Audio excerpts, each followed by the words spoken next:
शिवतीर्थावर होणाऱ्या मनसेच्या पाडवा मेळाव्याचा उत्साह नाशिकमधल्या मनसैनिकांमध्ये देखील पाहायला मिळतोय।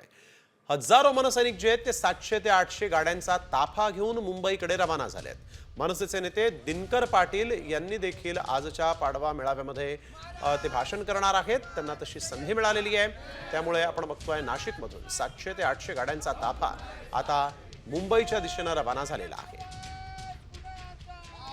सचिन गाड आमचे प्रतिनिधी आपल्या सोबत यावेळेस थेट जोडले गेलेले आहेत। सचिन, काय अधिकची माहिती? मनसेचे कार्यकर्ते जे आहेत ते नाशिकमधून मोठ्या प्रमाणात आता मुंबईच्या दिशेने निघालेले आहेत। जवळजवळ 700 ते 800 गाड्यांचा ताफा रवाना झाल्याचं कळत आहे।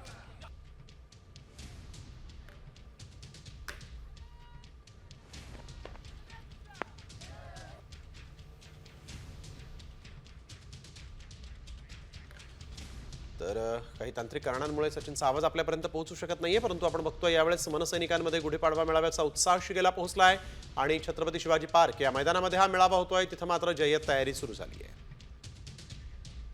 तर पुन्हा एकदा जाऊया आमचे प्रतिनिधी सचिन गाड यांच्याकडे। सचिन, काय सध्याचं चित्र आहे? या आता आज राज ठाकरे मनसेची भूमिका जी आहे ती मांडतील, मनसेच्या कार्यकर्त्यांना मार्गदर्शन करतील। काय अधिकची माहिती, कशा पद्धतीने इथं तयारी पूर्ण झालेली आहे?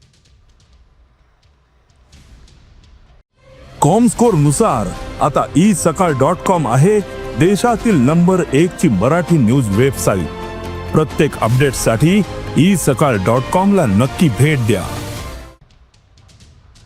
नक्कीच तयारी पूर्ण झालेली आहे आणि आता नेमकं राज ठाकरे आपल्या भाषणात काय बोलतात हे पाहणं महत्त्वाचं असेल। आपण जर बघितलं तर संपूर्ण शिवाजी पार्क मैदानामध्ये मनसेचा हा मेळावा पार पडणार आहे। खुर्च्या इथे व्यवस्थित लावण्यात आलेल्या आहेत आणि हजारोंच्या संख्येने आज राज्याच्या कानाकोपऱ्यातून आलेले मनसैनिक इथे असतील आणि नेमके त्यांचे नेते आज कोणती भूमिका घेणं हे पाहणं महत्त्वाचं असेल।